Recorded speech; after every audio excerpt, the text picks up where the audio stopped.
A former Clear Creek County deputy will go on trial again in early August after a jury hung on a second-degree murder charge for the 2022 shooting of Kristen Glass. Good evening. I'm Kim Christensen. And I'm Kyle Clark. Prosecutors made that decision public in court this afternoon, days after Bunn's first trial ended in a hung jury, and a day after the jury foreperson called out the lone holdout on the jury for bias. 9 News reporter Steve Stager got the first interview with her and talked to her again outside of court this afternoon. Yeah, we're probably going to have to remove him now. I don't think a single thing that he did on scene was reasonable. Christy Engelkirk doesn't mince words about Andrew Bunn and what she saw in an hour-long body camera video. Open the door. Looking at the evidence in front of us, it was clear as day to 10 of us that this is a guilty man. The jury foreperson told 9 News this weekend in her first interview since the trial that one of the two initial no votes was later willing to convict Andrew Bunn of criminally negligent homicide. The other refused to budge. And looking back on seeing things that this person said, I'm, in hindsight,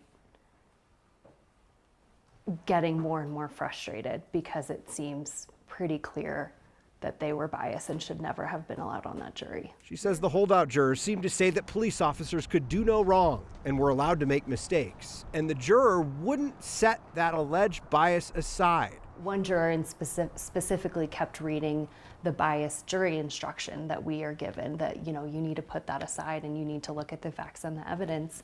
And they, were like, yeah, of course. But then wouldn't look at the facts and wouldn't look at the evidence and was misapplying the law incorrectly. And that led to a hung jury. And that led to a hearing Monday afternoon. My expectation today is that we're going to be resetting this case. Andrew Bunn will go on trial again in August for second-degree murder and official misconduct. I think we would really want to talk about our jury questionnaire again. And sitting in the courtroom, Engelkirk and another juror. She thinks another jury could finish what hers couldn't. Absolutely. I mean, again, we had 10 people that were so very convinced of his guilt pretty off the bat. I've also spoken with the 3 alternates who also were firmly convinced of his guilt. And so I think that if they're able to get a jury that doesn't have someone with these kinds of biases, I think absolutely there can be a conviction. In Georgetown, Steve Stager, 9 News. Bunn was convicted on misdemeanor reckless endangerment. Today, the judge agreed to hold off on sentencing on that charge until this new trial is over. We now know Suzanne Morse's cause of death is homicide. The mom of 2 disappeared in Chaffee County in 2020. Investigators found her remains 3 years later in a shallow grave in Saguache County. The autopsy report released today says Suzanne had several sedatives and tranquilizers in her body. That's a major development in this case because prosecutors alleged for years that her husband, Barry Morse, shot her with a tranquilizer gun before killing her.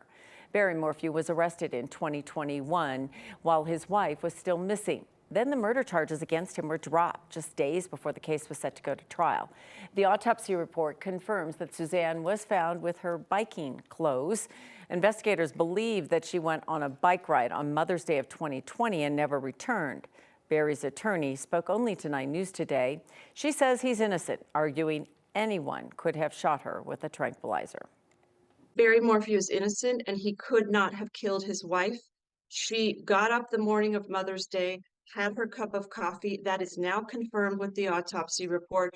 Also confirmed with the autopsy report was that she put on her bike clothes, and we know where the bike was found. So she was on a bike ride and abducted. The tranquilizer that was found in her bones, allegedly, is a very common animal tranquilizer that could be used on farms or by hunters, which are people that are very prevalent in that area in Salida. Barry's attorney tells us that Suzanne's feet, bones, and shoes were missing and not found in the shallow grave outside the town of Moffett. She adds she has not been told whether her client is still considered a suspect in the case. The initial district attorney who brought charges against Barry Morse is no longer on the case. Linda Stanley dropped those murder charges against Barry just days before the case was set to go to trial. In the months since, Stanley has been accused of hiding evidence from defense attorneys and launching a secret investigation into the judge's family. The Colorado Bureau of Investigation says the district attorney in Saguache County, Ann Kelly, will handle the case moving forward, including any prosecution. The daughter of a man shot and killed on an RTD bus this year says 2 teenagers were arrested in her dad's case. We knew about the 13-year-old arrested for murder. Police say the teen was upset about the man blocking the aisle with his leg. Family of the victim say his 15-year-old brother is also facing charges. Here's 9 News reporter Kelly Rinke. Pictures. I'm trying to look up pictures of my dad. He said he wanted to make sure that we all had pictures with him. The request felt simple at the time, Dad asking for a picture with his kids. And that was at our house. A memory that seemed insignificant to capture is now Miranda Sanchez's most treasured.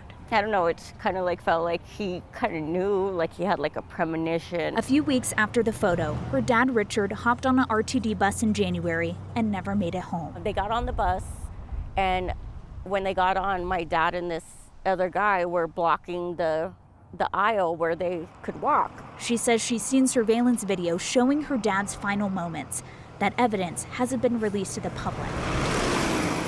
When the bus was going to stop her, it was like slowing down. He kind of like fell to the side a little bit, and he grabbed his pants because he didn't have his belt on. And the kid shot him 6 times, missed once. Police say the shooter is 13 years old. Before he pulled the trigger, investigators believe he was upset about Richard blocking the aisle with his leg. To see it on video is different, but to actually see them in court, it was just like, oh my God, I have nephews this same age. Miranda says the boy wasn't alone. The older kid, he literally stood over my dad and pointed the gun at him, and it didn't go off. She says his 15-year-old brother is also facing charges. Not only just 13 and 15, like your brothers, you know, like, come on. Because of their age, the cases haven't been filed in adult court. But they said the max they're probably going to give him is 5 years. 5 years because of his age. No matter the outcome of this case, nothing will bring back her dad. Photos of happy moments now carry different emotions. Yeah. Prosecutors charged that 13-year-old boy with 14 counts. 9 of those are felonies. Sanchez says the 15-year-old is out on bond. In the studio, Kelly Rinke, 9 News. Skiers and boarders took advantage of the mountain snow. You see some people going down the slopes at the Loveland ski area today. It's almost practically May. Yeah, and it was almost 70 today. Yeah, that too. Weird. A little more snow coming to the high country midweek with a storm that will bring the chance for rain and maybe more thunderstorms to Denver on Wednesday and Thursday. We're tracking the high and mid-level cloud cover ahead of this system approaching from the northwest. It'll take another day or so to get here. Still watching the weekend storm and the strong thunderstorms associated with it, extending from west of Atlanta up through Cincinnati and back toward the Minneapolis area. We have sunshine, 60s, 70s to start the week, but the midweek storm means showers, cooler weather, and maybe some thunderstorms Wednesday night.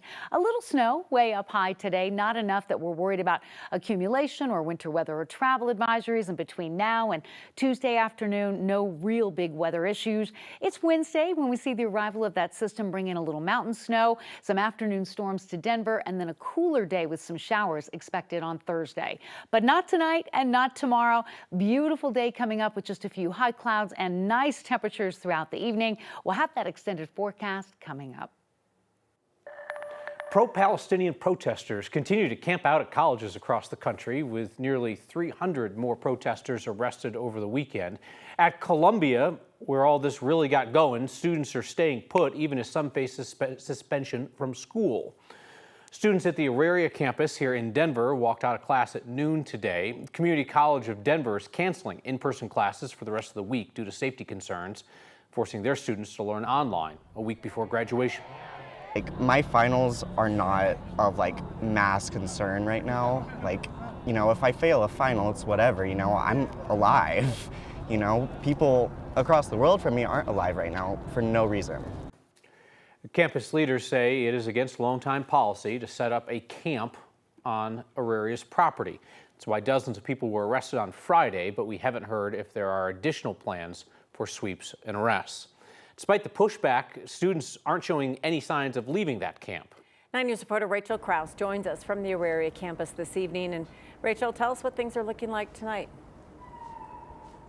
Yeah, after a busy day of students protesting out here on campus tonight, things have mostly calmed down. It's a little hard to see because of the late hour, but a lot of these students who have been protesting are now back in their tents or hanging out here on the lawn. But when it comes to students utilizing that First Amendment right, one CU Boulder expert says over the past 50 years, we've seen people celebrate the idea of it more than the practice of it.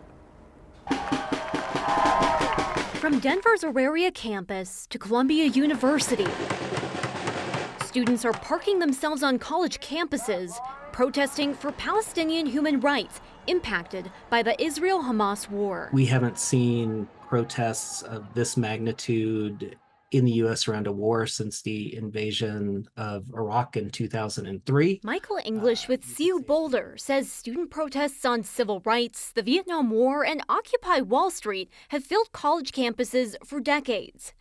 English says students are active, they're educated, and they're willing to push back on big issues. I think if you look back at the 1960s, there are certainly a lot of parallels in terms of the frustration young people are feeling at the slow pace of change. But many Americans haven't always supported students exercising that constitutional right. It was not something that was celebrated all across the board, right? Even the tragedy at Kent State, there were plenty of people who uttered things that were not what we would think of as appropriate to what happened to those poor kids at Kent State. Well, protests have evolved, shifting away from taking over buildings and large-scale sit-ins. The way universities and police respond has changed too. In the 80s and 90s, English says police traded riot gear for their uniforms, engaging more with protesters. Now, arrests at protests are common once again. The sights of police on college campuses in riot gear is very reminiscent of that time. And so we seem to have lost a little bit of the knowledge we gained from the 1960s and 70s that perhaps a policing first response isn't the most appropriate way to deal with peaceful protest. English says while an institution's response can inflame tensions or reduce them, he says protesters have proved over the decades that utilizing this constitutional right can help spark a dialogue, even change. And this history of protest is part of our democratic system. English says he's paying close attention to these protests happening on campuses all around the country, in part because a lot of these students are going to want to have their say on this issue during the November election, too. Reporting live in Denver, Rachel Krause, 9 News.